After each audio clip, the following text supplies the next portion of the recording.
ইসলামী আন্দোলন বাংলাদেশ বা জামাতের আইডিওলজিক্যালি বলা হয় যে নারীদের সাথে সাক্ষাৎ করা, দেখা দেয়া ইসলামী শরীয়ত অ্যালাউ করে না। এই সরকার যারা পরিচালনা করছে তাদের মধ্যে যদি শতভাগ থাকতো, তাহলে তো তারা চেষ্টা করতো এই সততা নিয়ে তাদের নিচের লেভেলে সব জায়গায় যাতে পরিচ্ছন্ন একটা প্রশাসন গড়ে ওঠে। কিন্তু আমরা কি দেখলাম, বিগত 1 বছরে তারা আসলে সেই কাজটা করতে পারে নাই।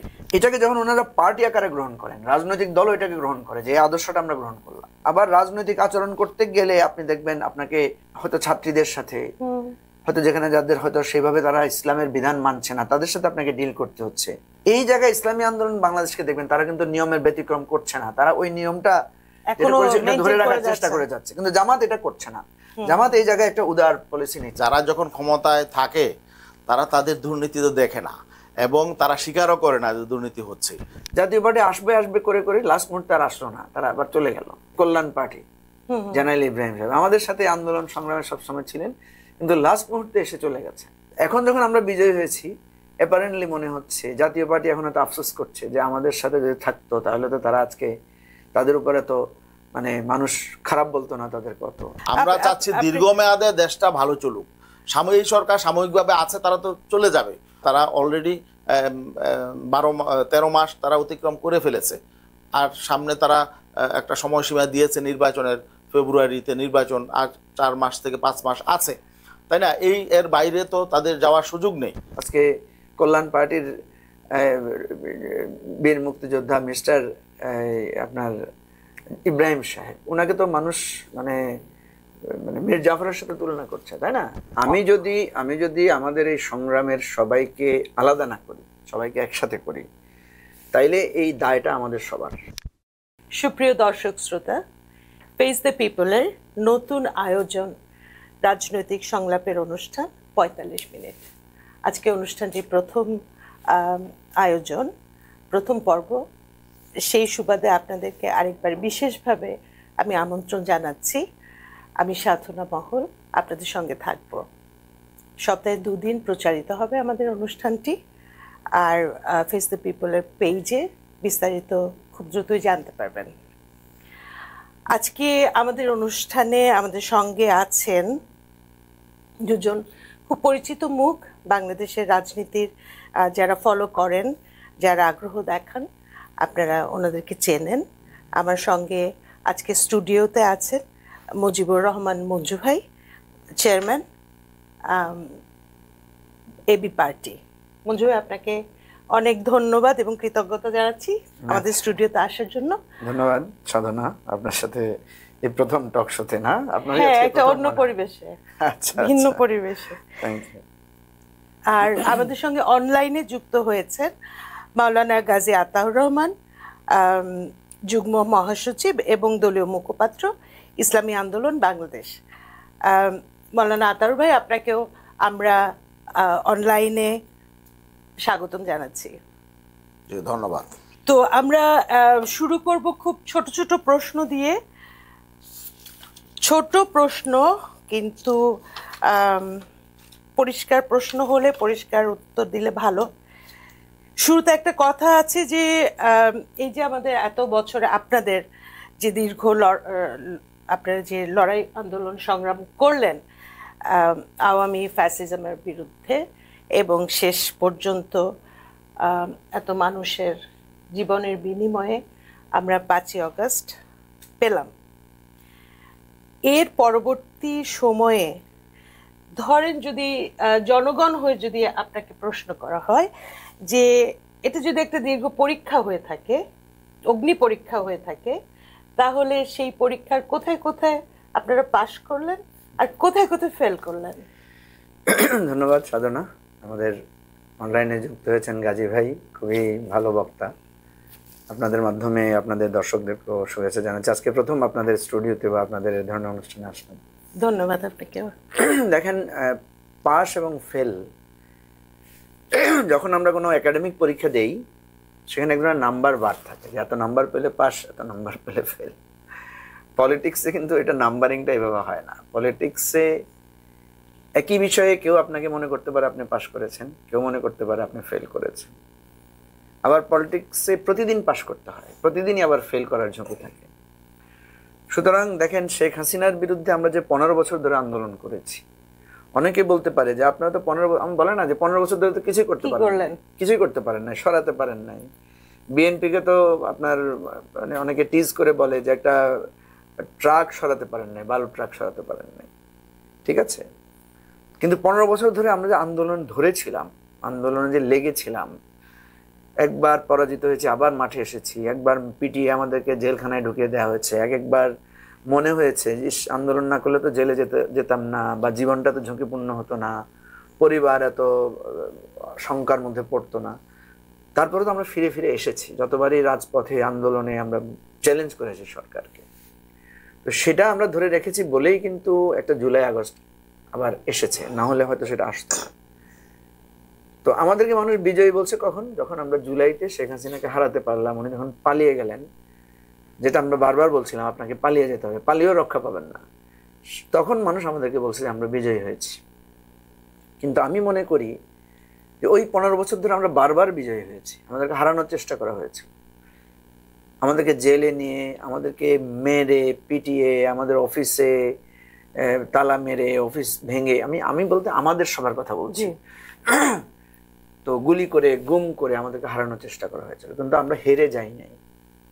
তো সেই জায়গা থেকে আপনি যদি বলেন যে আমরা 15 বছরের এই সংগ্রামে আমরা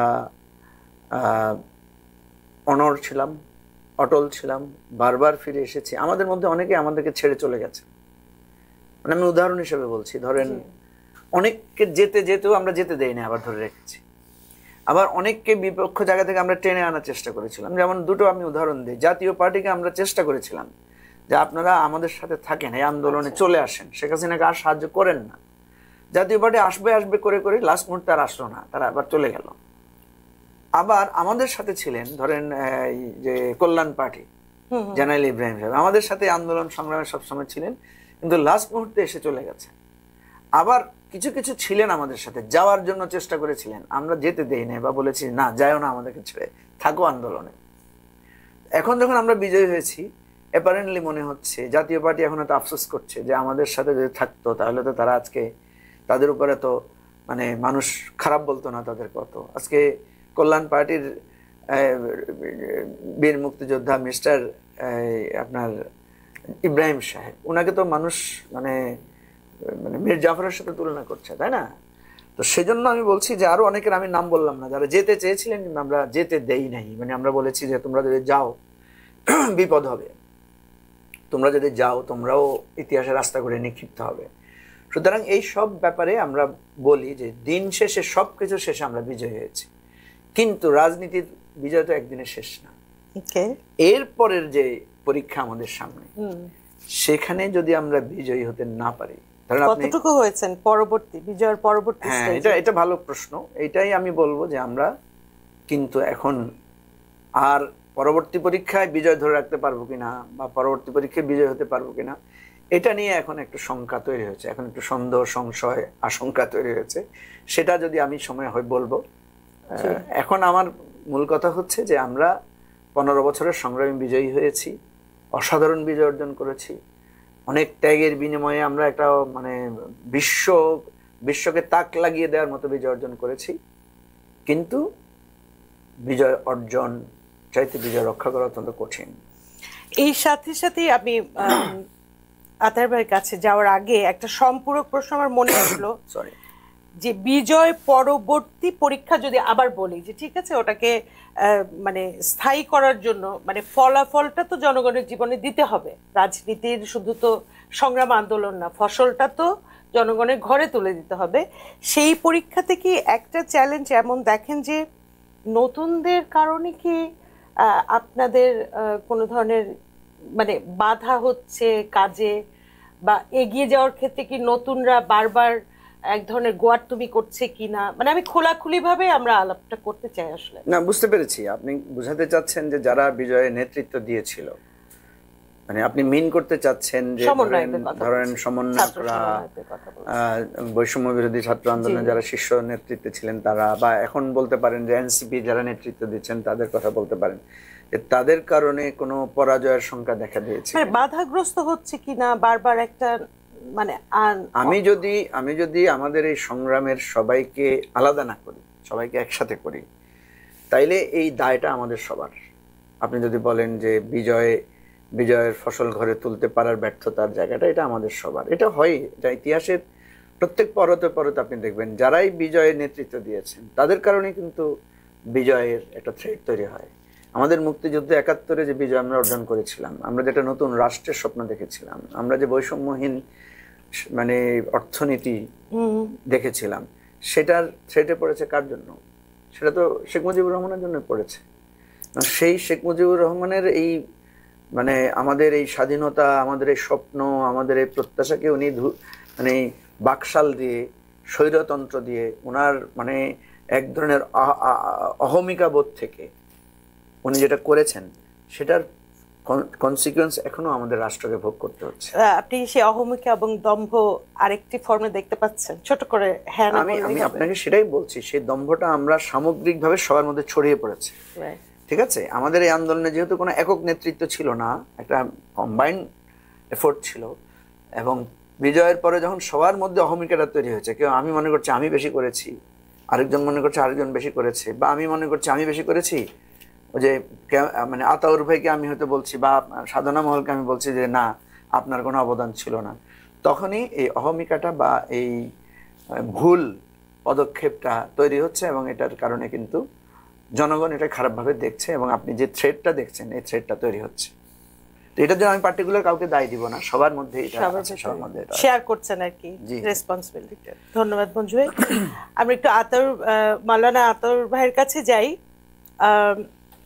আপনাকে একটা কটু বলবো না, মানে একটা সোজা সাপটা প্রশ্ন দিয়ে করি। প্রশ্নটা আসলে আমার কাছে আগেই এসেছে, আমাদের আপনাকে যেন আমি প্রশ্নটা করি সেজন্য আমাকে বলা হয়েছে যে আপনারা পিআর পদ্ধতিতে নির্বাচন চান, এই দাবিতে রাজপথে সোচ্চার আছেন, যেখানে অন্যান্য রাজনৈতিক দলগুলো রাজপথে অতটা সোচ্চার নাই।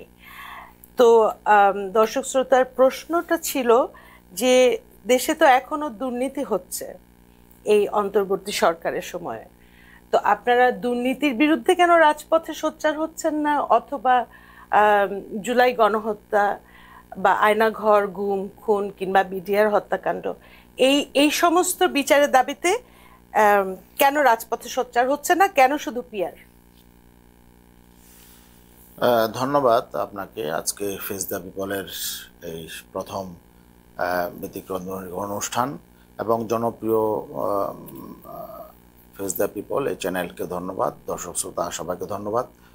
আর বিশেষ করে আজকের অনুষ্ঠানে আমার সহ আলোচক এবি পার্টি সম্মানিত চেয়ারম্যান মঞ্জু ভাইকে আন্তরিকভাবে ধন্যবাদ। তো এখানে পিআর নিয়ে শুধু আমরা আন্দোলন করছি আর দুর্নীতি নিয়ে বা যারা গণহত্যা চালিয়েছে তাদের বিরুদ্ধে আন্দোলন করছি না, বিষয়টা এমন নয়। এখানে বুঝতে হবে যে আমরা আন্দোলন যে করছি, এখানে আমাদের বেসিক 5টা দাবি আছে। এর মধ্যে 1 নাম্বার হলো যে জুলাই সনদের আইনি ভিত্তি এবং জুলাই সনদের ভিত্তিতে জাতীয় নির্বাচন। 2 নাম্বার দাবি হলো নির্বাচনটা যাতে পিআর পদ্ধতিতে হয়। 3 নাম্বার দাবি হলো যারা গণহত্যা চালিয়েছে, টাকা পাচার করেছে, দেশে লুটপাট করেছে, তাদের বিচার। তারপরে 4 নাম্বার লেভেল প্লেইং ফিল্ড নির্বাচনের জন্য। আর 5 নাম্বার হলো যারা ফেসিবাদের দোসর ছিল, ফেসিবাদী শক্তিকে কায়েম রাখার জন্যে দীর্ঘ সময় পর্যন্ত যারা সহযোগিতা করেছে তাদের বিচার, এবং বিচার চলাকালীন তাদের নিষিদ্ধ রাখা কর্মকাণ্ড। তো এই দাবিগুলোর মধ্যে কিন্তু শুধু পিআর বিষয়টা এমন না, এর মধ্যে আপনি যে বিষয়গুলো বলেছেন, গণহত্যাকারীদের বিচার আছে, টাকা পাচারকারীদের বিচার আছে। আর বর্তমান অন্তর্বর্তীকালীন সরকার দুর্নীতি করছে, এর বিরুদ্ধে আমরা সোচ্চার নাই কেন? অন্তর্বর্তীকালীন সরকার তো অল্প সময়ের জন্য এসেছে, এরা আবার হয়তো চলে যাবে, এদের কিছু এজেন্ডা আছে, বাস্তবায়ন করে চলে যাবে। তারা যখনই কোনো অসঙ্গতি আমাদের সামনে ধরা পড়ছে, আমরা সাথে সাথে এটা প্রতিবাদ করছি। আর দুর্নীতির বিষয়গুলো তো আপনাদের মিডিয়া আছে, মিডিয়া যদি সুনির্দিষ্ট কোনো দুর্নীতির তথ্য তুলে ধরে তাহলে অবশ্যই আমরা সেটা প্রতিকার চাবো। আর বাকি পরবর্তীতে তারা চলে যাওয়ার পরে অবশ্যই যারা নতুন ক্ষমতায় আসবে, নতুন সরকারে আসবে, তাদের দায়িত্ব থাকবে যে কারা দুর্নীতি করেছিল। কারণ স্বভাবতই যারা ক্ষমতায় থাকে, আমাদের দেশের যেই কালচার, রাজনৈতিক কালচার, সেটা হলো সেই ক্ষমতাসীন যারা থাকে তারা আসলে দুর্নীতির বিষয়টি, নিজেদের দুর্নীতি তারা দেখে না, বরং সেটা ধামাচাপা দেওয়ার চেষ্টা করে। আর অন্তর্বর্তীকালীন সরকারের মধ্যেও ওই কালচারটা থাকতে পারে, এটা আমরা অস্বীকার করছি না। তো এরা ক্ষমতায় থাকাকালীন হয়তো ওই বিষয়টা সেভাবে ধরা না পড়লেও পরবর্তীতে যদি আমরা এখানে একটি জবাবদিহিতামূলক সরকার গঠন করতে পারি জনপ্রত্যাশার আলোকে, তাহলে তাদের মধ্যে যদি কেউ প্রমাণিত হয় দুর্নীতিবাজ হিসাবে, অবশ্যই তাদের বিচার হবে। এবং আমাদের প্রত্যাশা হলো এমন একটি সরকার সামনে আসবে যারা বিগত দিনে, শুধু এই সরকার না, বিগত দিনেও যারা দুর্নীতি করেছে, দুঃশাসন চালিয়েছে, তাদের সঠিক বিচার করবে। এখানে আমি একটু আপনাকে আবার আপনার কথার পরিপ্রেক্ষিতে একটা দুটো সম্পূরক পয়েন্ট আমি আপনাকে ধরিয়ে দিতে চাই। এক, বলেছেন যে ইন্টারিম সরকার অল্প সময়ের জন্য এসেছেন, এটা কি আপনারা বিশ্বাস করেন? না, অবশ্যই তাদের তো এখানে তারা অনির্বাচিত সরকার, তারা কিছু সুনির্দিষ্ট কিছু দায়িত্ব পালনের জন্য এসেছে। আচ্ছা, আপনারা তার বিশ্বাস করছেন যে অল্প সময় থেকে চলে যাবে এই সরকার, এবং তাদের চলে যাওয়াটাই তো তাদের দায়িত্ব, থাকাটা তো তাদের মানে। জি, ধন্যবাদ। আরেকটা বলেছেন যে পরবর্তী সরকার এসে এখন চলমান দুর্নীতিগুলোর তদন্ত করবে বা বিচার করবে, যেটা আমরা দেখে আসছি গত বছর, মানে যুগ যুগ ধরে একটা পরম্পরা যে দুদক শুধু বিগত বা পতিত সরকারের বিচার করে, তদন্ত করে। তাহলে আপনি, মানে প্রশ্নটা আমার এই যে তাহলে সেই শুধুমাত্র পতিত এবং বিগতদের দুর্নীতির তদন্ত বিচার করবে, এটাকে আপনারা তাহলে মেনে নিচ্ছেন রাজনৈতিকভাবে? না, আমি তো সেই কথাই বললাম যে আমাদের দেশে কালচার এটা, যারা যখন ক্ষমতায় থাকে তারা তাদের দুর্নীতি তো দেখে না এবং তারা স্বীকারও করে না যে দুর্নীতি হচ্ছে। যদিও আমরা এখানে এই অন্তর্বর্তীকালীন সরকারের একজন উপদেষ্টার একজন সহকারীকে দেখলাম যে তাকে দুর্নীতির দায়ে তাকে পদ থেকে অব্যাহতি দেওয়া হয়েছে। যাই হোক, এটা আসলে অতীত থেকে যেমন আসছে আর এখনো তো হচ্ছে, এটা তো অস্বীকার করার কিছু নেই। দুর্নীতি যে হচ্ছে না, আমরা শুধু সরকারে যারা মূল দায়িত্বে আছে এদের কথা শুধু বলবো কেন, সরকারের টপ টু বটম আমরা যদি সামগ্রিকভাবে টোটাল প্রশাসনটার দিকে তাকাই, কোথাও কি কোনো পরিবর্তন হয়েছে? জি, তাহলে সচিবালয় থেকে নিয়ে একেবারে সেই সর্বনিম্ন পর্যন্ত, উপজেলা, একেবারে ইউনিয়ন লেভেল পর্যন্ত কোথাও কি আসলে কোনো গুণগত কোনো পরিবর্তন হয়েছে? আচ্ছা, কোথাও কোনো পরিবর্তন হয় না। কোনো অফিস আদালতে কোথাও আগে যে চিত্র ছিল এখনো ঠিক একই, ঘুষ ছাড়া কাজ হয় না। অতএব যখন একটা সরকারের আমরা দেখব সামগ্রিক কর্মকাণ্ড এখানে গুণগত পরিবর্তন হয় নাই, তাহলে আমরা ধরে নিতে পারি যে অবশ্যই এদের মাথায়ও গলত আছে, উপরে গলত যেহেতু আছে, অতএব এটার প্রভাব নিচেও পড়বে।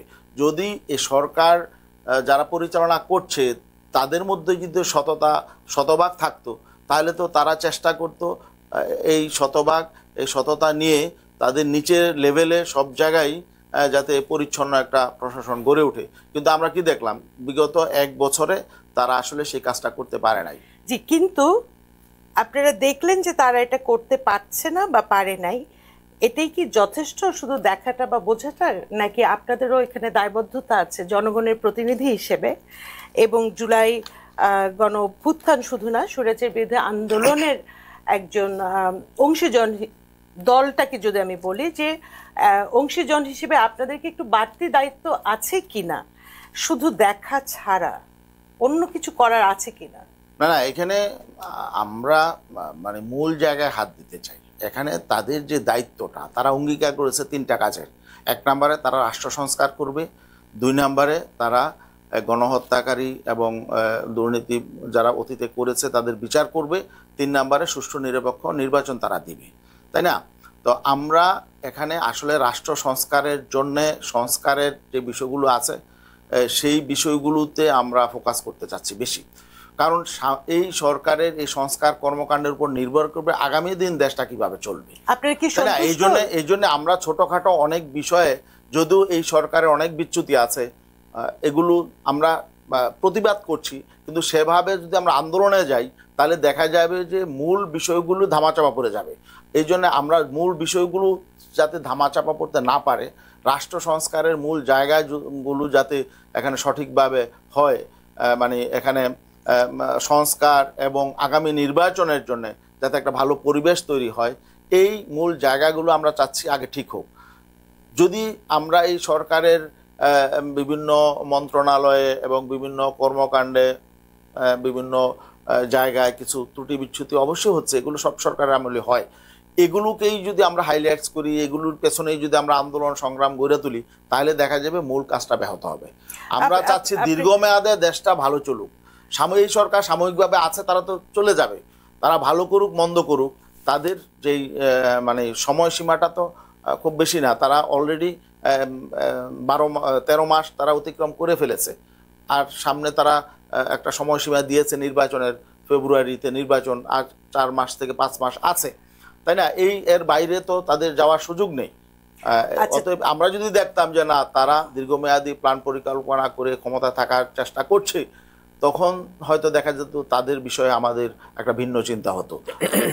তাহলে যদি বুঝে থাকি, আপনারা বিশ্বাস করছেন যে অন্তর্বর্তী সরকার ফেব্রুয়ারিতে নির্বাচন দিয়ে শান্তিপূর্ণভাবে ক্ষমতা হস্তান্তরের প্রক্রিয়াতেই থাকবেন, এটা আপনারা বিশ্বাস করছেন? না, এটা বিশ্বাস অবিশ্বাসের বিষয় না, তারা এটা অঙ্গীকার করছে, বারবার কথা বলছে। প্রজেকশনটা কি দেখতে পাচ্ছেন আপনার? কি মনে হয়, কি দেখতে পাচ্ছেন এমনটাই ঘটবে? এখন তারা সেটা বলছে এবং আমরাও চাই সেটা, যে ফেব্রুয়ারির মধ্যেই নির্বাচন হোক। তবে আমাদের সেই চাওয়ার মধ্যে একটু ভিন্নতা আছে, সেটা হলো যে ফেব্রুয়ারিতে নির্বাচন কেমন হবে, এটা হলো আমাদের একটা মানে চিন্তার জায়গা। ফেব্রুয়ারিতে নির্বাচন হলো, সেই নির্বাচনটা যদি আগের মতো যেনতেন নির্বাচন হয়, প্রহসনের নির্বাচন হয়, তাই না, এবং নির্বাচনটা যদি সিলেকশন হয়, তাহলে তো এই নির্বাচন আসলে আমাদের কাছে কাম্য না। এই জন্য আমরা চাই যে নির্বাচনটা যাতে একটা মানসম্পন্ন নির্বাচন হয়। ডক্টর ইউনূস সাহেব যে কথা বলেছেন যে একটা ঐতিহাসিক নির্বাচন হবে, এখন সেটা কিভাবে হবে? অতীতের পদ্ধতিতে যে নির্বাচন হয়, তাহলে অতীতের পদ্ধতিতে নির্বাচন হলে এই নির্বাচনে গুণগত কোনো পরিবর্তন হবে বলে আমরা বিশ্বাস করি না, এবং এখনো পর্যন্ত নির্বাচনের সুষ্ঠু পরিবেশ এখনো পর্যন্ত তৈরি হয় নাই।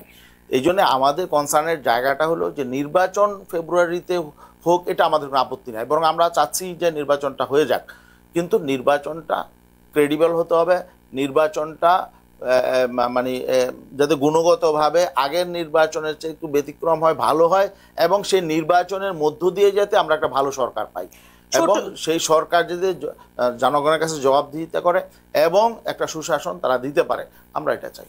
ছোট করে একটু উত্তর দেবেন। আপনাদের যে পিআরের দাবি, এই পিআরের দাবি যে জনগণের দীর্ঘ কাঙ্ক্ষিত একটা মানে কি বলবো, একটা ফেয়ার নির্বাচন দেয়া, সেইখানে আপনাদের পিআরের দাবিটা কি কোনো প্রতিবন্ধকতা সৃষ্টি করছে কিনা, আপনি ছোট করে একটু। পিআরের দাবি তো প্রতিবন্ধকতা অনিশ্চিত করে দেয় কিনা? না, পিআরের দাবিটা প্রতিবন্ধকতা সৃষ্টি করবে কেন? পিআরের দাবিটাই হলো একটা সুষ্ঠু, নিরপেক্ষ, গ্রহণযোগ্য এবং একটা মানসম্পন্ন নির্বাচনের জন্য। কারণ আমরা মনে করছি যে সরকার যে সংস্কারের কথা বলছে, সংস্কারের মূল জায়গা হলো নির্বাচন পদ্ধতির সংস্কার, আর নির্বাচন পদ্ধতির সংস্কার মানে অতীতে যে পদ্ধতিতে নির্বাচন হয়েছে ওই পদ্ধতি যদি আবার নির্বাচন হয়, তাহলে অতীতের মতোই ফলাফল হবে, এবং অতীতের মতোই আসলে সরকার গঠিত হবে, এবং অতীতের মতোই দুর্নীতি দুঃশাসন হবে, কর্তৃত্ববাদী শাসন হবে। এজন্য আমরা চাচ্ছি যে নির্বাচন পদ্ধতির পরিবর্তন হলে সেখানেই বরং গুণগত পরিবর্তন হবে, একটা ভালো নির্বাচন হবে, ভালো সরকার হবে, এবং জনমতের সঠিক প্রতিফলন করবে। কতটা রিজিড থাকবেন পিআর নিয়ে? মানে একেবারে সর্বোচ্চ 100-তে 100 ভাগ আপনারা রিজিড থাকবেন কিনা যে পিআর ছাড়া নির্বাচনে যাবই না? না, পিআর ছাড়া নির্বাচনে যাব না এটা বলার সময় এখনো হয় নাই। আমরা যেটা মনে করছি যে যেহেতু জুলাই অভ্যুত্থানটা হয়েছে এখানে একটা পরিবর্তনের জন্য, রাষ্ট্র সংস্কারের জন্য, রাষ্ট্র মেরামতের জন্য, নতুন বাংলাদেশ বিনির্মাণের জন্য, এই জন্যে আসলে আমরা মনে করছি যে নতুন বাংলাদেশ বিনির্মাণ করতে হলে নতুন পদ্ধতিতে নির্বাচন হতে হবে, এবং এটা একটা জনদাবি। এখন আমরা মনে করছি এই দাবিটা যৌক্তিক। অতএব আমরা মনে করি যে সরকার যদি আসলেই কোনো কার্যকর সংস্কার করতে চায় তাহলে এই সংস্কারটা, নির্বাচন পদ্ধতির সংস্কারটা করুক। এটা আমরা আমাদের দাবি নিয়ে তো সর্বাত্মক চেষ্টা করবই, সর্বোচ্চ চেষ্টা করবই। তবে আমরা কিছুতেই নির্বাচন ব্যাহত হোক এটা আমরা চাবো না। জি, পরিষ্কার। অনেক ধন্যবাদ মঞ্জু ভাই।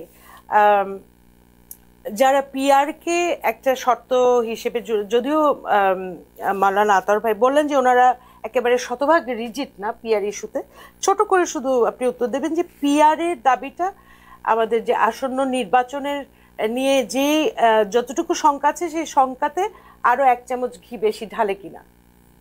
না, এটা শঙ্কায় ঘি ঢালবে কেন? আচ্ছা, এটা তো এটা ওনাদের দাবি, এটা নিয়ে আরো অনেকের দাবি ছিল। পিআর নিয়ে ওনারা যৌক্তিক আলোচনা করছেন, আবার এটার কাউন্টার যুক্তিও আসছে। এটাতে আমি মনে করি না যে তেমন কিছু না, তেমন বড় ধরনের। তাহলে আমরা একটা অন্য প্রসঙ্গে যাই। মানে উত্তর দিতে পারেন, নাও দিতে পারেন। জামায়াতে ইসলামীকে আপনার কি এই 5ই আগস্টের পর থেকে একটু অপরিচিত, মানে একদা কাছের বন্ধু একটু দূরে দূরে মনে হয়, বা একটু অপরিচিত মনে হয় কি বর্তমানে ইদানিং? না, আপনি কি কারণে এটা জিজ্ঞেস করছেন বুঝতে পারছি না। যদি এই কারণে জিজ্ঞেস করেন যে জামাতকে আপনি অনেক উদার বা অনেক প্রোগ্রেসিভ দেখতে পাচ্ছেন, এই প্রশ্নে যদি করেন তাহলে অবশ্যই জামাত। আর উল্টোটা ভাবলে যে জামাত খুব পাওয়ার প্র্যাকটিসের দিকে যাচ্ছে কিনা? আচ্ছা, যে বুঝতে পেরেছি, আপনি বুঝতে পারছেন যে জামাত আগে মজলুমের চরিত্রটা পাল্টে গেল কিনা, জামাত আগে দুর্বল ছিল এখন শক্তিশালী দেখতে হচ্ছে কিনা সেরকম ভাবেন? আসলে এই ধারণাটা আমি আপনাকে ক্লিয়ার করি যে জামাতকে যারা মনে করেন যে জামাত ছিল না, হঠাৎ করে জামাত শক্তিশালী হয়েছে, বিষয়টা কিন্তু এরকম না। আমি আপনাকে ক্লিয়ার করে বলি আমার দৃষ্টিকোণ থেকে। বাংলাদেশের শিক্ষা প্রতিষ্ঠানগুলোতে, ঢাকা বিশ্ববিদ্যালয়, জগন্নাথ, জাহাঙ্গীরনগর, চট্টগ্রাম, খুলনা, যতগুলো বিশ্ববিদ্যালয় আছে, সবগুলো বিশ্ববিদ্যালয়ে অ্যাপারেন্টলি মনে হয়েছে ছাত্রলীগের দখলে ছিল, আর কোনো ছাত্র সংগঠন ছিল না। এটা ঠিক না। সবগুলো ছাত্র সংগঠনই মধ্যে ছাত্র শিবির তার একটা গাঠনিক সাংগঠনিক সিস্টেম আছে, সে আন্ডারগ্রাউন্ড পজিশনেও সে কন্টিনিউ করে। যেমন এই যে 5ই আগস্টের পরে মনে হচ্ছে ছাত্র শিবিরের কমিটি ঘোষণা করা হয়েছে নতুন করে, এটা সত্য না। ছাত্র শিবিরের সবসময় কমিটি ছিল। আপনি যদি ছাত্র শিবিরের কোনো নেতাকে জিজ্ঞেস করেন 5 বছর আগেও ঢাকা বিশ্ববিদ্যালয়ের কমিটি ছিল কিনা, ছিল। 4 বছর আগে ছিল কিনা, ছিল। 15 বছর আগে ছিল কিনা, ছিল।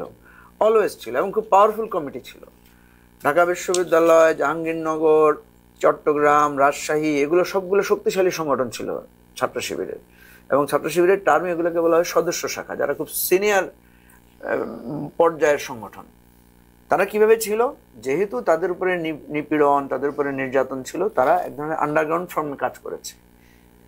ঠিক আপনি যদি আতর ভাই এতক্ষণ কথা বলেছেন, আতর ভাইদের পার্টির খবর নেন, দেখবেন তারাও কিন্তু কোনো না কোনো ফর্মে তাদের কমিটি আছে, ছিল। তাহলে কি আপনাকে একটু ইন্টারাপ্ট করি, তাহলে কি বিষয়টা এমন যে আসলে রাজনৈতিক সংগঠনগুলোর সাংগঠনিক কাজে, মানে আপনি গোপনে করেন বা প্রকাশ্যে করেন, এটা আসলে খুব একটা ম্যাটার করে না, বিষয়টা কি তাই?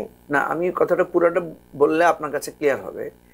তাহলে ছাত্র শিবির বলেন বা ইসলামী ছাত্র আন্দোলন বলেন, এরা যে ফর্মে টিকে ছিল, আমি শব্দটাকে টিকে ছিল বলবো, যেটা কোনো না কোনো ফর্মে তাদের সংগঠনকে টিকিয়ে রেখেছিল, কিন্তু এটা অন্যদের বেলায় হয় নাই।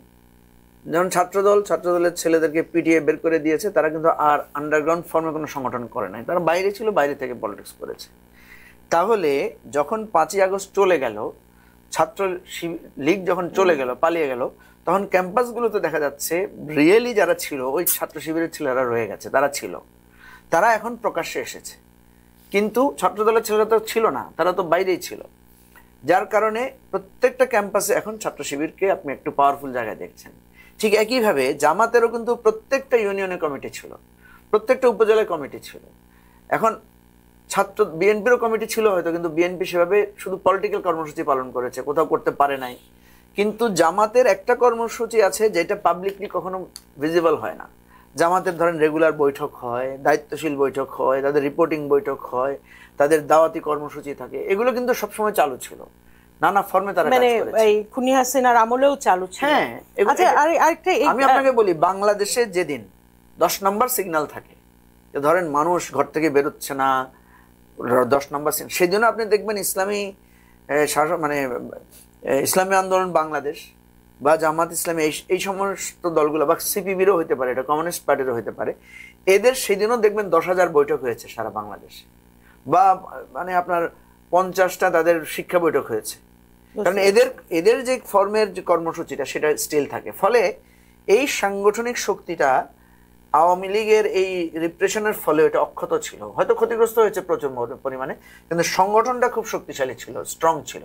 ফলে যখন আওয়ামী লীগ পালিয়ে গেছে, চলে গেছে, এই সংগঠনটা তারা এখন যেটা হচ্ছে, এটার সাথে তাদের একটা প্রকাশ্য কার্যক্রমটা যুক্ত হয়েছে।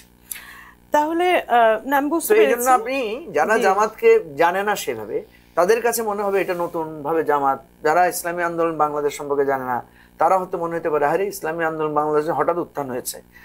যারা এই জিনিসগুলো জানে, যেমন জামাতের লোকরা মনে করবে যে না, আমরা এখন একটু প্রকাশ্য কর্মসূচি বেশি করছি, কই আমাদের সংগঠন তো আগেও যা ছিল, তাদের ওয়ার্ড সভাপতি যে ছিল, থানা সভাপতি যে ছিল, জেলা সভাপতি যে ছিল, সেই আছে। আপনি জামাতের অন্তত অর্ধেকের বেশি আমির পাবেন, যারা আজকে 20 বছর ধরে একটা থানার বা জেলার আমির। বা ইসলামী আন্দোলন বাংলাদেশে দেখবেন যে জেলার যারা নেতা ছিলেন, তাদের অধিকাংশ দেখা যাবে এরা গত 15 বছর ধরে ওই পদে দায়িত্ব পালন করছেন। এখন হয়তো জামাত এখন তো একটা মেইন স্ট্রিম এবং ক্ষমতার বিপরীতে না থেকে রাজনীতি যেহেতু করছে, তাহলে হয়তো জামাতের যদি শিফট, আমরা সাংগঠনিক শিফট হয়তো বা এর পরবর্তী 5 বছর পরে গিয়ে হয়তো দেখতে পারবো যে ওনাদের নতুন ফর্ম, যেহেতু ওনাদের ক্যারেক্টারটা এখন ডিফারেন্ট, পুটিংটা ডিফারেন্ট। এতদিন তারা প্রকাশ্যে রাজনীতি করার সুযোগ বা স্কোপ কম ছিল বলে এখন যখন তারা প্রকাশ্যে স্কোপ পাচ্ছে, তখন আপনার কাছে ভিজিবল হচ্ছে। আগে তো আপনি তাদের কর্মসূচি দেখলেই পুলিশ গিয়ে ধরতো, আগে তো তাদেরকে দেখলেই মনে করতো যে কোথাও বসলে খবর পেলেই বলতো যে গোপন বৈঠক। এখন কি মঞ্জু ভাই এমন হচ্ছে যে জামাতের পাড়ায় বা ওয়ার্ডে কর্মসূচি থাকলে সেখানে যদি অন্য কোনো রাজনৈতিক দল গিয়ে জায়গা ছাড়তে বলে, তাহলে নাকি পুলিশ যায়? মানে বুঝাতে পেরেছি, উল্টা হয়েছে। মিরপুরে নাকি একটা অনুষ্ঠান ছিল, সেখানে একটা রিক্সা চালকদের জন্য একটা শেড ছিল, ওটা বিএনপির বা ছাত্রদল যুবদলরা মেনটেন করতো 5 আগস্টের পরে। তো রিসেন্ট ইদানিং নাকি ওখানে জামাতের স্থানীয় লোকজন গিয়ে ওটা টুলটু নিয়েছে, তো পরবর্তীতে ওই আগের পার্টি আসাতে নাকি আবার পুলিশ কল দিতে পারে, এরকম হচ্ছে আর কি, এরকম দেখেন এই বিচ্ছিন্ন ঘটনা থাকতে পারে। আপনি যেটা মেন করতে চাচ্ছেন যে জামাতের সামাজিক শক্তি, প্রভাব, প্রতিপত্তি বেড়েছে কিনা, অবশ্যই বেড়েছে। এটা কি কোনো কারণে মানুষের শঙ্কিত হওয়ার কারণ আছে? মানে আমি জাস্ট মানে মানুষের, জনগণের হয়ে প্রশ্নটা করছি। দেখেন, এটা তো হচ্ছে একটা রিলেটিভ ইস্যু, মানে শঙ্কিত কে হবে? ধরেন জামাতের যারা কাউন্টার, তারা তো শঙ্কিত হবেই। আপনি ধরেন জামাতকে যারা পছন্দ করে না, তারা জামাতের উত্থানে শঙ্কিত হবে। আর জামাতকে যারা পছন্দ করে, তারা তো এটাকে একটা শুভ কাজ হিসেবে দেখবে, তারা তো এটা আনন্দময় একটা অনুভূতি হিসেবে দেখবে। আপনি যেটা বলতে চাচ্ছেন যে নারীদের স্বাভাবিক চলাফেরা বা নারী মুক্তি বা নারী প্রগতির জায়গায় কোনো প্রশ্ন তৈরি হবে কিনা, জামাতের লোকেরা তো এই ধরনের প্রশ্নে বারবার ফেস করছেন। এখন কথা হচ্ছে যে এটা খুবই সাধারণ প্রশ্ন, যে জামাতের যেই আইডিওলজি বা ওনারা, বা আমাদের এই যে যুক্ত আছেন আমাদের গাজী আতর ভাই, ওনাদের রেগুলারই আপনি জামাতের সাথে ইসলামী আন্দোলন বাংলাদেশে একটা পার্থক্য দেখতে পাবেন। যেমন ইসলামী আন্দোলন বাংলাদেশ বা জামাতের আইডিওলজিক্যালি বলা হয় যে নারীদের সাথে, যে নারীর সাথে সাক্ষাৎ করা, দেখা দেয়া ইসলামী শরীয়ত অ্যালাউ করে না, তার সাথে সাক্ষাৎ করা, দেখা দেয়া এটা গুনাহ। এটা হচ্ছে একটা শরিয়ার বা ধর্মীয় কাঠামোর কথা। এটাকে যখন ওনারা পার্টি আকারে গ্রহণ করেন, রাজনৈতিক দল এটাকে গ্রহণ করে যে আদর্শটা আমরা গ্রহণ করলাম। আবার রাজনৈতিক আচরণ করতে গেলে আপনি দেখবেন আপনাকে হয়তো ছাত্রীদের সাথে, হয়তো যেখানে যাদের হয়তো সেভাবে তারা ইসলামের বিধান মানছে না, তাদের সাথে আপনাকে ডিল করতে হচ্ছে। তখন আপনি যখন করছেন, তখন অ্যাপারেন্টলি মনে হচ্ছে আপনি অনেক উদার। আবার আপনার কাছে একটা প্রশ্ন সৃষ্টি হচ্ছে যে আপনি তো, আপনার দল তো এটাকে আদর্শ হিসেবে গ্রহণ করেছেন, দলে তো এটাকে নিয়ম হিসেবে গ্রহণ করেছেন, তাহলে এখানে নিয়মের ব্যতিক্রম হচ্ছে কেন? এই জায়গায় ইসলামী আন্দোলন বাংলাদেশকে দেখবেন তারা কিন্তু নিয়মের ব্যতিক্রম করছে না, তারা ওই নিয়মটা এখনো ধরে maintain রাখার করে চেষ্টা যাচ্ছে। করে যাচ্ছে, কিন্তু জামাত এটা করছে না। জামাত এই জায়গায় একটা উদার পলিসি নিচ্ছে। ঢাকা বিশ্ববিদ্যালয়ে আপনি দেখবেন তারা একটা উদার নীতি গ্রহণ করেছে। হ্যাঁ, আমরা ডাকসু ইলেকশনে উদার নীতি যখনই গ্রহণ করছে তখন ওই যে আপনি যে বলছেন নারীরা ভয় পাচ্ছে কিনা, নারীদের ভয়, তারা বলছে না ভয় তো নাই, কই জামাত তো আমাদের সাথে ফ্রিলি মিশছে, কথা বলছে, আচ্ছা। তাহলে তো এই জায়গায় নাই। কিন্তু ওই যে জামাতের আবার ভেতর থেকে প্রশ্ন উঠবে যে আপনি যে আদর্শটাকে দলের আদর্শ হিসেবে গ্রহণ করেছেন সেটা তো এখানে আপনি মানছেন না, সুতরাং সেখানে তার দলীয় নীতি আদর্শ বিচ্যুতির প্রশ্নটা উঠতে পারে দলের ভেতর থেকে। সেটাও হয়তো আমরা সামনের দিনে দেখবো যে জামাতের জন্য তো এটা একটা ট্রান্সফরমেশন বা একটা ট্রানজিশন পিরিয়ড যাচ্ছে। সুতরাং জামাত যখন উদার নীতি গ্রহণ করছে, উদারভাবে নিচ্ছে, এটাতে মানুষ খুশি হচ্ছে, আমি যতটুকু দেখেছি আর কি, এবং সেই ভয় ভীতিটা কেটে যাচ্ছে। আবার জামাত যখন দলীয় জবাবদিহিতার জায়গায় যাবে সেখানে হয়তো সে প্রশ্নবিদ্ধ হবে, সেখানে হয়তো তাকে একটা ক্রিটিক্যাল সিচুয়েশন ফেস করতে হবে। রাইট। আরেকটা এই প্রশ্নটা আমি আমাদের মাওলানা আতাউর ভাইকে করতে চাই যে এই গণ অভ্যুত্থান শুধু না, পুরো স্বৈরাচার বিরোধী আন্দোলনের ভেতরেই কিন্তু তরুণী বা মানে তরুণরা তো ছিলই, ছাত্রী তরুণী ধরেন 18 বা 16 থেকে 25 বা 30 বছর বয়সী অনেক তরুণী এবং নারীরা কিন্তু খুব কি বলবো খুব সম্পৃক্ত ছিল এবং তারা দৃশ্যমানও ছিল। আমরা অনেক মিছিলে দেখেছি মেয়েরা আগে গেছে বলে ছেলেরা আরো দ্বিগুণ গতিতে সাহস পেয়ে বা একটা উদ্যম পেয়ে একটা স্পিরিটে চলে আসছিল। আমার প্রশ্নটা হলো, আপনারা যারা ধর্মভিত্তিক রাজনীতিটাকে ধরে রাখতে চান এবং করতেও চান, দেশের রাষ্ট্র পরিচালনার অংশীজনও হতে চান, আপনারা এই যে তরুণী মানে মেয়ে বা নারী এবং তরুণ এই গোষ্ঠীটাকে আপনারা ধর্মীয় অনুশাসনে বাঁধবেন কি করে?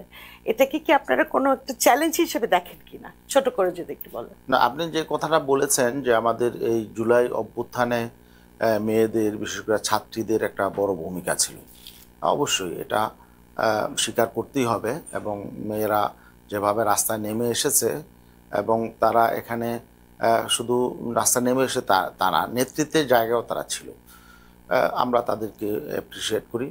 তো এখন এটা হতেই পারে, মেয়েরা তো আমাদের সমাজের অংশ। আর এখানে ইসলাম বা ইসলামপন্থী শক্তি যদি সরকারে আসে তাহলে এটাকে কিভাবে ডিল করবে, এতে অনেকেই হয়তো আতঙ্ক। চ্যালেঞ্জ হিসেবে দেখেন কিনা যে এদেরকে তো বোঝানো যাবে না। এটা নতুন না, ইসলামের শুরু যুগে রাসূলুল্লাহ সাল্লামের প্রত্যেকটা জিহাদে, প্রত্যেকটা যুদ্ধে কিন্তু নারীর অংশগ্রহণ ছিল। ইভেন রাসূলুল্লাহ সাল্লাম তার নিজের সহধর্মীদেরকে নিয়ে প্রত্যেকটা যুদ্ধে অংশ নিয়েছেন এবং নারীরা সেখানে যুদ্ধেও কিন্তু বিভিন্নভাবে সহযোগিতা করেছে। নারীরা নারীদের অবস্থানে থেকে সেখানে সহযোগিতা করেছে। অতএব নারীরা আন্দোলন, সংগ্রাম, যুদ্ধে নতুন নয়, পূর্ব যুগ থেকে ছিল। হ্যাঁ, তা আমাদের এখানে শুধুমাত্র যেই ইয়াটা হবে সেটা হলো যে নারীরা অবশ্যই ইসলামের শরিয়ার গণ্ডির মধ্য থেকে তারা সব কিছু করতে পারবে। তারা যুদ্ধ করতে পারবে, তারা আন্দোলন সংগ্রাম করতে পারবে, তারা পড়াশোনা করবে, চাকরি করবে, ব্যবসা করবে, সবই করবে, এভরিথিং। কিন্তু শুধুমাত্র ব্যবধানটা এতটুকু যে ইসলাম যেভাবে শালীনভাবে তাদের জন্য সেই নির্দেশনা দিয়েছে, সেই শালীনতাটা শুধু রক্ষা করবে। এটা করাতে পারবেন মনে হয়? যে আমার প্রশ্নটা ছিল যে এটা আপনারা আশাবাদী কিনা যে এটা মানে করা যাবে আর কি। অবশ্যই করা যাবে, এবং এটা নারীদের জন্যই হলো সম্মানের, তাদের সম্ভ্রম, তাদের নিরাপত্তা এবং তাদের শালীনতা বোধ সবকিছুর জন্য, তাদের সম্মানের জন্য, বরং এটা আরো গর্বের। আমরা মনে করি যে ইসলামপন্থী শক্তি যদি সামনে ক্ষমতায় আসে, বরং নারীরা এখন যেভাবে নির্যাতিত হয়, নিপীড়িত হয় এবং যেভাবে বিভিন্ন ক্ষেত্রে বৈষম্যের শিকার হয়, তাদের সম্মান, মর্যাদা এবং তাদের কর্মক্ষেত্র আরো বিস্তৃত হবে। শিক্ষার অধিকার থেকে এখনো পর্যন্ত যে সমস্ত নারীরা বঞ্চিত আছে তারা আরো সম্পৃক্ত হবে। সকল ক্ষেত্রেই বরং আমরা একটা নারী বান্ধব একটা পরিবেশ তৈরি করব এবং সেটা নারীদের সম্মানের হবে। অবশ্যই এটা আমাদের জন্য কোনো চ্যালেঞ্জ না। আমরা মনে করছি যে এটা আমাদের জন্য বরং এখন যেই আতঙ্ক ছড়িয়ে আছে বিভিন্ন মাধ্যমে, এই যে ভুল বুঝাবুঝি আছে, এটা বরং আমাদের জন্য সুযোগ তৈরি করে দিবে যে মানুষের মধ্যে সেই আতঙ্কটা থাকবে না, বরং এটা আমাদের মনে করছি যে মানুষ এটাকে অ্যাপ্রিসিয়েট করবে এবং নারীরাও বরং কমফোর্ট ফিল করবে। জি, আপনারা কনফিডেন্ট, একদম বোঝা গেল। একই প্রশ্ন একটু ছোট করে আবার মঞ্জুমের কাছে উত্তর চাইবো যে ইসলামী দলগুলো কি এই মানে শেখ হাসিনার ভাষায় বেয়ারা বেয়াদব যে তরুণী, হ্যাঁ, যারা পুলিশকে ধাক্কা দিয়ে চলে যেতে বা মানে সহযোদ্ধার জন্য সামনে গিয়ে দাঁড়াতে, কোনটা এই বেয়াদব তরুণী দেরকে কি ইসলামী রাজনৈতিক দলগুলো ম্যানেজ করতে পারবে কিনা? আপনি জাস্ট একটা না, প্রথমত হচ্ছে যে দেখেন, মানে দৃষ্টিভঙ্গিগত মানে ধর্মীয় অনুশাসনের ভেতরে ফেলতে পারবে কিনা। ধর্মীয়, আমি বলি কি, ওনারা তো ওনারা তো এদেরকে বেয়াদব বলছেন না, না ওনারা বলছেন না। ওনারা যখন ঢাকা বিশ্ববিদ্যালয়ের ছাত্রীরা রাতের বেলায় বেরিয়ে এসেছে, সেখানে দেখবেন টি শার্ট পরা মেয়েরাও ছিল, আবার হিজাব পরা মেয়েরাও ছিল। আবার পরদিন যখন ক্যাম্পাসে একসাথে মিছিল করেছে, সেখানে এই টি শার্ট পরা হিজাব পরা মেয়েরাও ছিল, আবার মাদ্রাসার থেকে শিক্ষা নেওয়া, মাথায় টুপি দেওয়া, লম্বা জুব্বা পরা ছাত্ররাও ছিল। কেউ কিন্তু কাউকে শরিয়ার প্রশ্নে চ্যালেঞ্জ করে নাই, তখন করেনি। না, আমি আপনাকে বুঝাই, আপনি কথাটা পূর্ণাঙ্গ না বুঝলে তো, ছোট ছোট করে বুঝলে তো বুঝতে হবে না। আমাদের দৃষ্টিভঙ্গিটা কি? আমরা দৃষ্টিভঙ্গিটা দেখছি অধিকারের প্রশ্নটা। অধিকারের প্রশ্নে যে আমার কাছে আসবে, তাকেই আমি মনে করি সে আমার মুক্তি আন্দোলনের সহযাত্রী, ঠিক আছে? কিন্তু আপনি যখন শরিয়ার আলোকে দেখবেন, তাহলে শরিয়া এটাকে অ্যালাউ করবে না যে একটা টি শার্ট পরা মেয়ে আর একটা মাদ্রাসার মানে হুজুর একসাথে মিছিল করবে। শরিয়া বা ওনাদের যে ধর্মীয় দৃষ্টিভঙ্গিটা অ্যালাউ করবে না। এখন প্রশ্ন হচ্ছে, তারা যখন আন্দোলনে এসেছে, এটা কিসের আন্দোলন? আমাদের একটা টার্ম আছে যেটা আমাদের দেশের ধর্মীয় দলগুলো বলে, সেটাকে ইসলামী আন্দোলন। এখন ইসলামী আন্দোলন মানে কি? ধরেন ভাষার যে আন্দোলন হয়েছে, সেই ভাষায় যারা জীবন দিয়েছে তাদেরকে কিন্তু ওনারা শহীদ বলেন। কেন বলেন? অ্যাপারেন্টলি মনে হবে এটা তো কোনো ধর্মযুদ্ধ ছিল না, তাহলে শহীদ হলো কেন? আমাদের যেই এত বড় গণ অভ্যুত্থান হয়েছে, এখানে যে 1400 মানুষ আত্মদান করেছেন, সেটা কিন্তু ওনারা ইসলামিক দলগুলো কিন্তু শহীদ বলছেন। তাহলে মানে কি? তাহলে পরোক্ষভাবে এটাকে ওনারা ইসলামী আন্দোলন মনে করছেন, তাই না? আমার দৃষ্টিকোণ থেকে যে কোনো মুক্তির আন্দোলনই, এটা হিন্দু আন্দোলন, ইসলামী আন্দোলন, বৌদ্ধ আন্দোলন, এটার সাথে কোনো বিরোধ নাই, ঠিক আছে? আমি এইভাবে বিষয়টাকে দেখি, আমি এইভাবেই দেখি। যেমন মুক্তিযুদ্ধে যারা শহীদ হয়েছেন, তাদেরকে কিন্তু ওনারা শহীদ বলছেন। তো এটাকে ইসলাম প্রতিষ্ঠার আন্দোলন ছিল না, এটা তো ছিল বৈষম্যের বিরুদ্ধে দেশটাকে স্বাধীন করার একটা আন্দোলন। তো এই জায়গা থেকে আমি মনে করি, এটা অনেক লম্বা বিতর্ক, আমি যেটা মনে করি যে এই যে নারীরা আন্দোলনে এসেছেন, সে হয়তো ইসলামী শরিয়া মানছে না, কিন্তু সে একটা মৌলিক অধিকারের প্রশ্নে তার আর আমার মিল আছে। আমি যে মাথায় ওড়না দিয়ে পড়ে আছে, যে হিজাব পড়ে আছে, যে পড়ে নাই, তাকেও তো আমি চাই, কারণ ওনারা তো চান তারাও একটু শালীনতায় আসুক, তারাও এক ধরনের ইসলামিক অনুশাসনে আসুক। তো তাদের সাথে যদি আপনি এঙ্গেজ না হন, তাদেরকে আপনি এই ভালো ধারণাটা কিভাবে দিবেন, তাই না? এখন এই এঙ্গেজমেন্টের জায়গায় আপনি যদি মনে করেন যে পর্দা বেরিয়ার, যে বেপর্দা আছে তার কাছে আমি যাব না, তাহলে তো সে সারা জীবন সেই বেপর্দার মধ্যেই থাকবে। আর আপনি যদি মনে করেন যে পর্দা হলেই সবকিছু হয়ে যাচ্ছে, যেমন ধরেন আপনি ছাত্রলীগের মিছিলে হিজাব পরা মেয়েরা দেখেছেন না? হ্যাঁ হ্যাঁ, ছাত্রলীগের মিছিল থেকে ছাত্রলীগের মিছিল থেকে হিজাব পরা মেয়েরা লাঠি হাতে আমাদের ওই মেয়েদের উপর আক্রমণ করেছে না? সেটাই। তাহলে ন্যায় আর অন্যায়ের মানদণ্ড কি হিজাব? বা ন্যায় আর মানদণ্ডের বিচার কি শালীনতা? মানে ওই অর্থে আমি বলছি। বাট শালীনতাও তো একটা মানদণ্ড, শালীনতাও তো আমাদের লাগবে। এই জন্য আমরা প্রায়োরিটি দেই অধিকারকে, ওনারা প্রায়োরিটি দেন শরিয়াকে। এটা ওনারা দিতে পারেন, এটা ওনার একটা মতবাদ বা এটা ওনার একটা আদর্শ। তো এই জায়গা থেকে আমি মনে করি বিতর্কে না গিয়ে যৌক্তিক আলোচনাগুলোই আমাদের দূরত্ব করা উচিত, দূর করতে পারে। আমি মানে শতভাগ একমত যে আমাদের আলোচনাগুলো এই অ্যাঙ্গেলেই হওয়া উচিত, যে এক পক্ষ মানে কট্টর নারীবাদী একদিকে এবং কট্টর কি বলে, কোন ভাষাটা পলিটিক্যালি কারেক্ট আমি জানি না, মানে কোনোই দুই পক্ষের কট্টরে তো ফলাফলটা ভালো কিছু আসে না। একটা শেষ টপিকে যায়, আমাদের খুব একটা সময় নাই, আর 5 মিনিট আছে। ছোট করে দুজনেই বলবেন, এই সরকার দুটি শব্দ খুব বেশি ব্যবহার করেছে গত 13-14 মাসে। একটি হচ্ছে অন্তর্ভুক্তিমূলক, আরেকটি হচ্ছে অংশীজন। আমার কানে অন্তত আমি জানি এই শব্দ দুটি ওনারা প্রচণ্ড ব্যবহার করেছেন। আমার প্রশ্ন, প্রথমে মঞ্জু ভাইকে দিয়ে শুরু করি, ইন্টারিম সরকারের যে কম্পোজিশন, যে গঠন এবং যেভাবে ওনারা রাষ্ট্র পরিচালনা করছেন, ইনক্লুডিং আমাদের যারা ছাত্র সমন্বয়কের কি বলে প্রতিনিধি ছিল বিভিন্ন মন্ত্রণালয় এবং দপ্তরে, ছাত্র প্রতিনিধি সহ, এই সরকারের অংশীজন কি আপনি নিজেকে মনে করেন কিনা?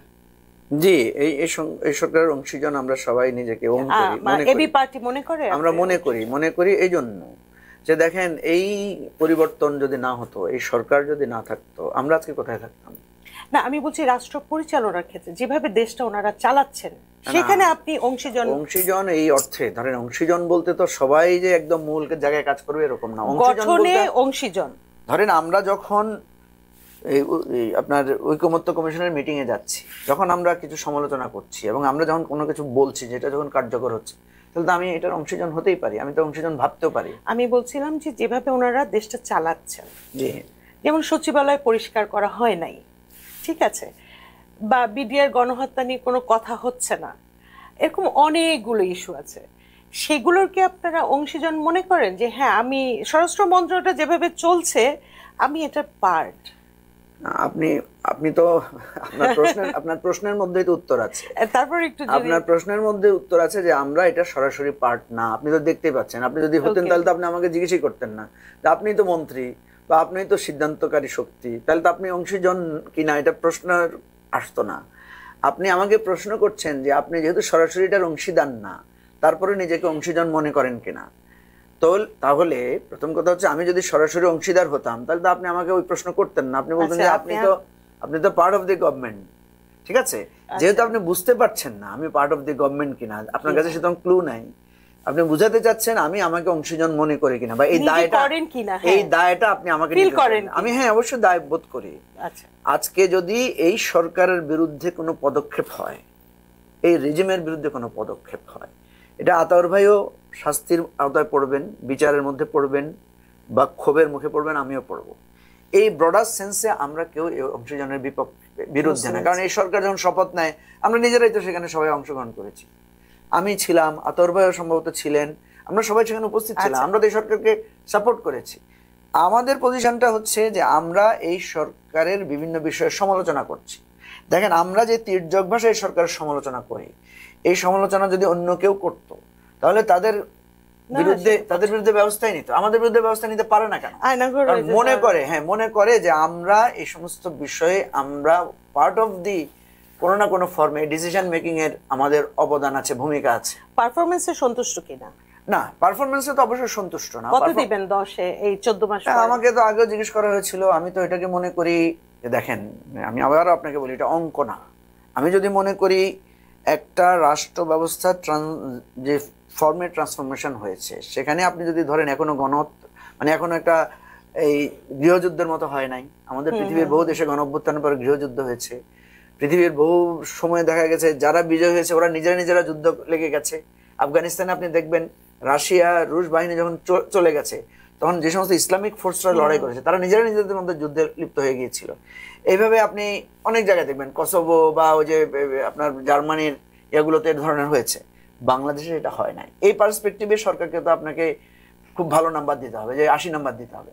আবার আপনি যেটা বলেছেন যে সচিবালয় পরিষ্কার হয় নাই, তারপরে আপনার ধরেন এখনো ফেসিবাদের লোকেরা আছে, এখনো বিচারটা আমাদের কাছে দৃশ্যমান না, এখনো আইন শৃঙ্খলা পরিস্থিতি ভালো হয় না, সেখানে কোথাও তো আপনি সরকারকে 30 দিতেও কষ্ট হবে, কোথাও 40 দিতেও কষ্ট হবে। এই টোটাল গ্রেডিং করে যদি আপনি বলেন, সেটা যদি আপনি বলেন যে টোটাল গ্রেডিং এ কত দিবেন, তাহলে আমি সরকারকে পাস মার্ক দিব, যে এখনো পাস পজিশনে আছে, কিন্তু আমি তাকে এ প্লাস বা বি পর্যন্ত দিব না, আমি কোনো মতে বি মাইনাস দিতে পারি বা বি এর কাছাকাছি দিতে পারি।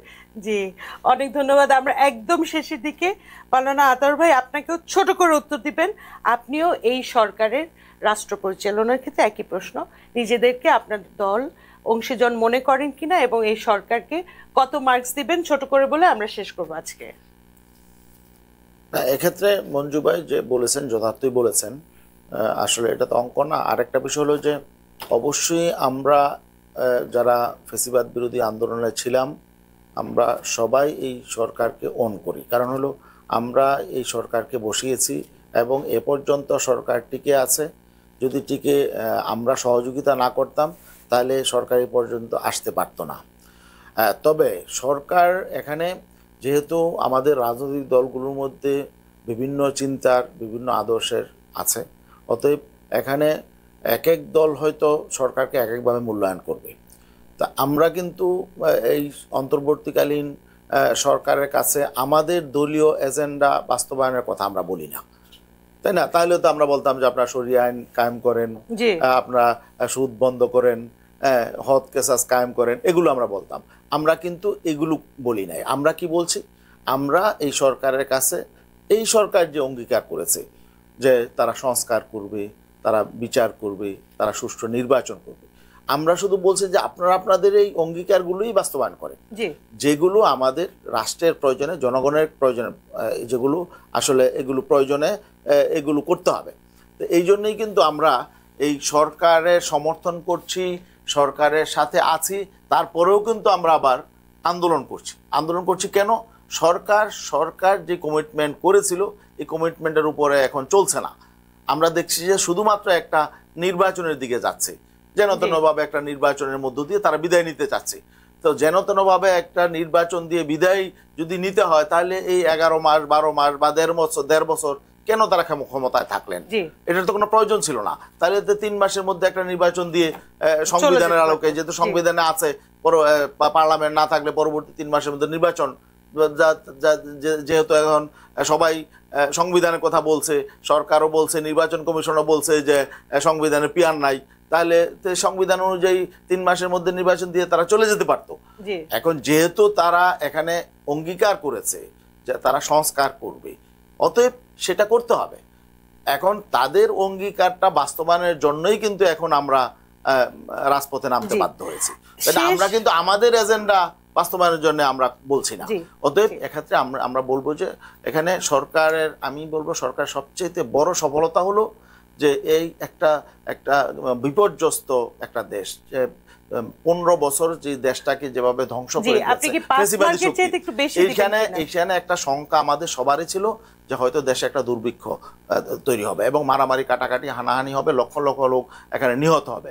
কিন্তু সরকার এই দুর্ভিক্ষের হাত থেকে দেশটাকে রক্ষা করেছে এবং বড় ধরনের বিপর্যয় থেকে রক্ষা করেছে এবং এখনো পর্যন্ত মোটামুটি দেশটা বড় ধরনের কোনো সংকটে জায়গায় যায়নি। এই জন্য আমরা মনে করছি যে সরকার যারা এখনো পর্যন্ত তারা রাষ্ট্র পরিচালনার ক্ষেত্রে বড় ধরনের কোনো বিচ্যুতি তাদের ঘটে নাই। আচ্ছা, আমরা শেষ করব, হ্যাঁ বা নাতে উত্তর দিবেন। আমরা কি স্বৈরাচারী একটা রাষ্ট্র ব্যবস্থা বা সরকার অথবা একটা গ্যাং বলেন সরিয়ে আমরা কি একটা দ্বিচারী সরকার পেলাম কিনা? হ্যাঁ বা না বলবেন, আমরা শেষ করব। আতর ভাই। না, সরকারের বিষয়ে আমি এখনো পর্যন্ত চূড়ান্ত কোনো মূল্যায়নে যেতে চাই না। আমরা চূড়ান্ত মূল্যায়ন করব সরকার কেমন নির্বাচন দেয় এরপরে। এর আগে আমরা এই সরকারকে কোন রকম চূড়ান্ত ভাবে সফল বা বিফল এটা আমরা এইভাবে আমরা। ধন্যবাদ মঞ্জু ভাই। স্বৈরাচারীর পরিবর্তে আমরা দ্বিচারী কোন সরকার পেলাম কিনা? না, স্বৈরাচারী সরকারের এখন তো স্বৈরাচার পাওয়ার কোনো প্রশ্নটা তো এটা কম্পেয়ার করাটা মোটেই না। আমি একদমই কম্পেয়ার করার পক্ষে না। দ্বিচারী সরকার আমি বলবো না, আমি বলবো যে এই সরকারের আরো দৃঢ় হওয়া দরকার ছিল। আমাদের সাধারণত এই ধরনের ইন্টারিম গভর্নমেন্ট গুলো শক্তিশালী হয়, কিন্তু আমরা দেখলাম এই ধরনের ইন্টারিম গভর্নমেন্ট ওনারা একটু সবাইকে খুশি রাখার একটা পদক্ষেপ নিয়েছেন, সবাইকে মানিয়ে চলার। এটা একটা ভুল হয়েছে। এই ভুলটা আর সংশোধন হওয়ার কোনো আমি লক্ষণ দেখি না।